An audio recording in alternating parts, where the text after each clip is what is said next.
Hi folks, this is Hariom for CBNR. Um, we were saying that we are going to talk about pain perception for the last 2 weeks, 2 weeks, and there were some technical difficulties, so we were unable to do it.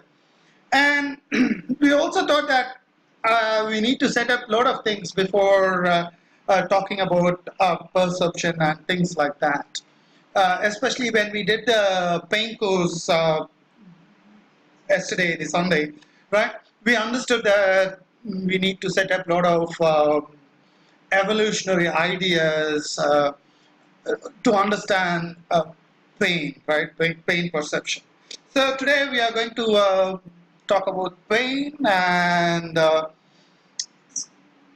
stories of how we understand pain, right? So remember, the first thing we want to remember is the definition of pain. We all know that pain is experience, what the person experiences, right? And also we know that it's a danger signal, right? So we are going to talk about that. So imagine that this is 5000 BC, right?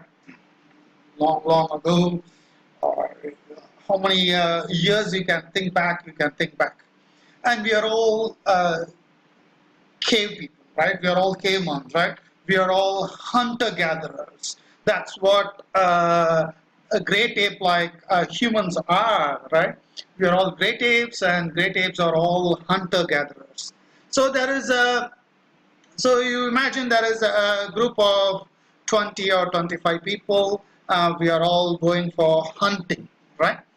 So, and imagine I am the leader of the group, because remember, if there is somebody in 45, 46, there should be a grand old man at that time, right? Because your life expectancy should have been only 30 or probably late 20s, right? So I am taking you all on a group of hunters, right, to a hunting expedition. And there are also some people in their late 20s, if you will, sort of experienced hunters, and there are some unexperienced hunters in their 15, 16, sort of young people like that. So we are all going to a hunting, and suddenly somebody who's the younger person, right, uh, says that she starts to, they start to, that person starts to shout, right, shout in pain, right, and then we all, two or three people run towards her and say, "Oh, what happened?" And she is like holding her leg, and she is like, "Ah, it's paining." And then some of the people in the 20s, right? They go and see that there is two holes in the leg like this, and say, "Oh my God, it's a snake bite," right? And the young person is shouting more, right? He is shouting like, "Ah!" Right? Now, the lesson here is, the first thing is, you want to remember, if something is biting you, right, something is poking like this, it's mechanosensory information, right? This information is going in to you, and it goes to your brain, and the brain tells you that the pain is, or the information, the pain is coming from your legs, where you have had your bite, right? That is your sensory motor cortex tells you that this is where you are being bitten, exactly, right? And you are also shouting because of the pain, right, perceived by the brain, because you are shouting because it is a danger for yourself, probably for your group also, because the snake may come and bite another person, or if it is a thorn or something like that. There are a lot of thorns, and if you go, you should not be going in that direction. So the group is also in danger. So you are shouting with pain. But when somebody comes and tells you that it is a snake bite, you start shouting more, and you are experiencing more pain, right? Remember, the information what the snake gave you, right? Oh, I'm talking it as though it gave you information, but actually it just gave you an information, right? As though it is it has become larger. The snake bite happened only once, right? So it became larger because somebody came and told you that it's a snake. Then your brain is thinking, oh my god, I'm going to die. Because snakes are probably poisonous, right?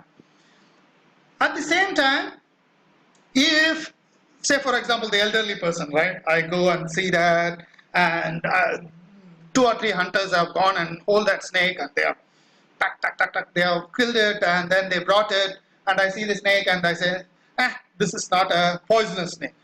And then suddenly the person who had the snake bite sort of mellows down, right? But remember, the pain information which the snake gave you, or any information, chemical, sensory information they gave you, did not change, right? But it changed by external factors. What external factors? Somebody told you that it's a danger, right? So it made it look bigger. Already your brain is perceiving it as danger, and the external information is saying that it's more danger. And then somebody comes in and says, no problem, it may not be a poisonous snake, so you're going to live. So your pain is slightly lesser. It's not going to go away, but it is lesser. So this is the first part of this pain story, right? What it means is there are two things you want to understand about pain. First is it's a danger signal. Because it's a danger signal, it has to reach your brain very, very fast, especially acute, right? It goes super fast. That's why we have the A delta fibers. It goes super fast to your brain so that you can respond very, very fast. A lot of people think it's a spinal reflex. It's not. It goes to the limbic system and then it goes to the brain, right? The next thing what happens, or what is very important is, because it's a danger signal, think of our ambulance, right? The ambulance has a exaggerated sensory information, right? It gives you a wah, wah, wah, wah kind of sound, and it makes a sort of irritating sound, and it has that light going round, round. What it does is, it makes us aware, even though there are so much of sound in the system, or that is in your environment, it comes and falls in your ear, and the brain perceives it, right? It doesn't perceive the other nonsensical sound which is happening.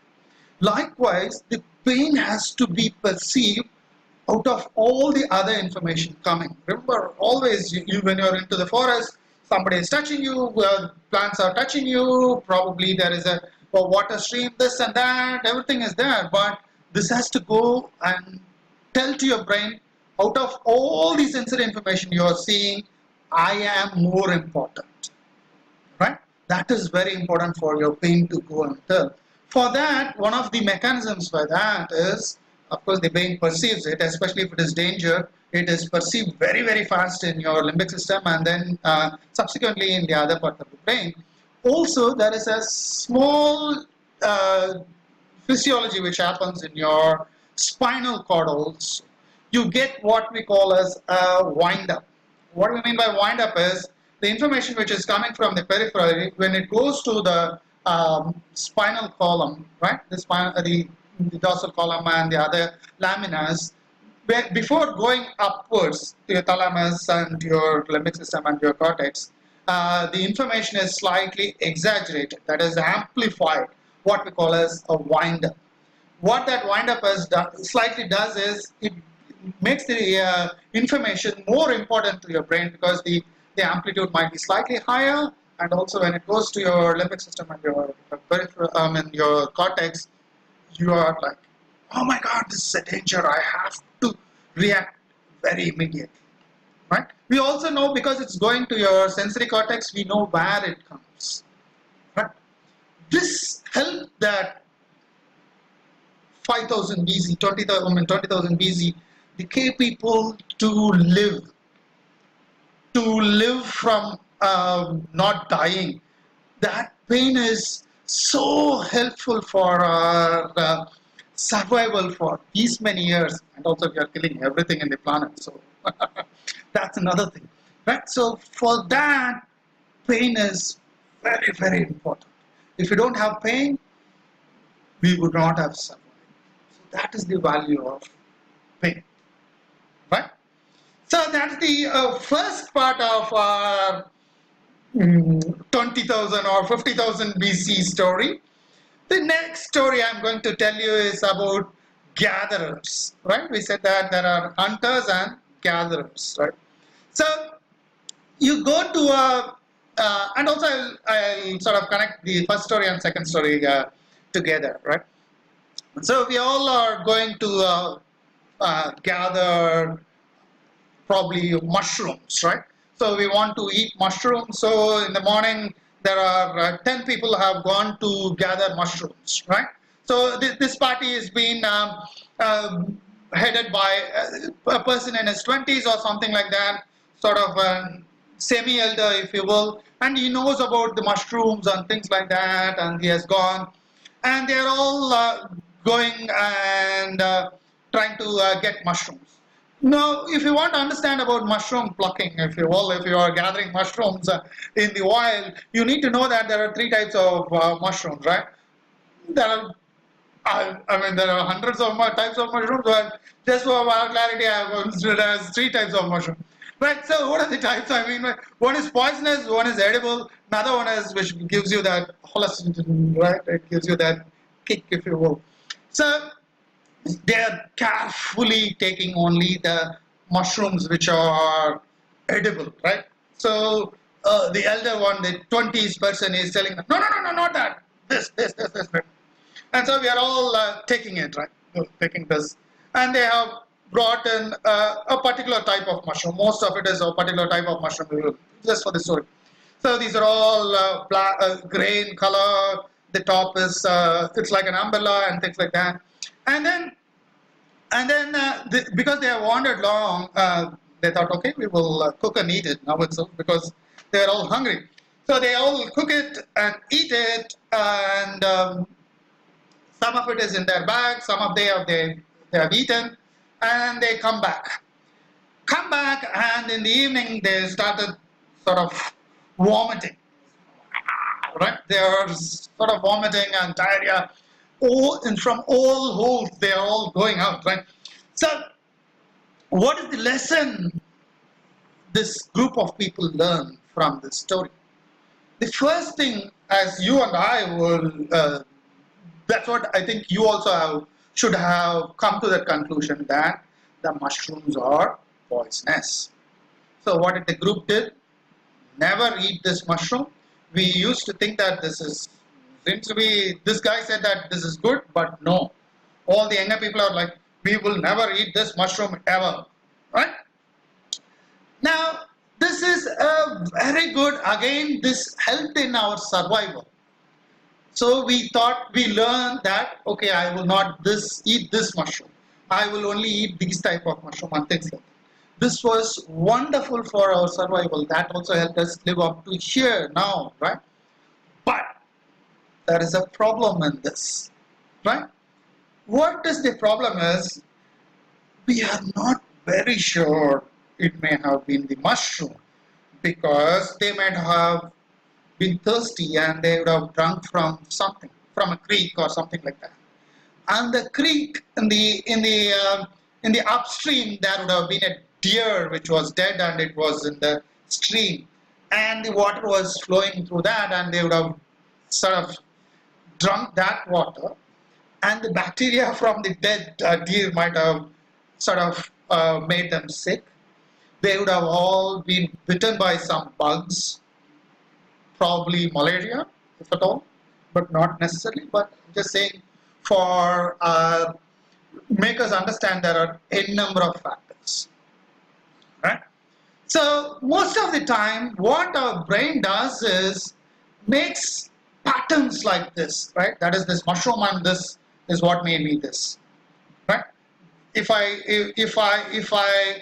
wear this, my lucky shirt, I will pass, right? I have my friend who did that actually. For the first exam, he wore a shirt, and he did it very well for the next 4 days. Same shirt, no washing, same shirt he wore. We make these connections. He didn't make the connection that I studied better for my first exam, so I did this, right? So this evolutionary connection we make, and that skews us with a causal relation, that this causes this. Right? So why am I saying this? Right? There's that this caused pain, this caused the mushroom caused my sickness and things like that. This is how patients also learn. I went in the scooter today, I got a back pain. They would have not thought of the other n number of things they did that day. I went and stood in line for 15 minutes, I got back pain. They would have not, or we would have not talked about the n number of factors it happened before that. Right? So we make these simplistic connections and we think that this is what makes us painful. Right? And as I told you in the early story also, if there was no elderly person to think that, okay, this was not a poisonous snake, right? They would have had sort of chopped his leg and to get over his bleeding or poisonous going up and things like that, right? And they might have learned, the other people might have learned that every time if you get a snake bite, you have to chop the head or chop the leg, right? So we sort of learn all these things. We make these connections poorly, and these connections are in our brain, right?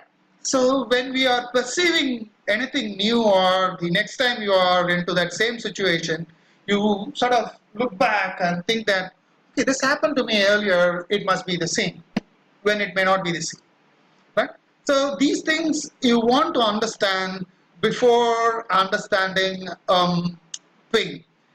I'm pretty sure a lot of people are not getting what I am trying to say with that, say with this video, but you can naturally comment on my video. And also, this video is basically to make us sort of think, what is this story telling me and things like that. How is this relevant to my clinical practice, right? Thank you so much. If you like our videos, please subscribe to it. This is a long video, but if you have finished it, or if you are in the last part of it, congratulations, you have done very, very well. Thank you. If you like our videos, please subscribe. Thank you.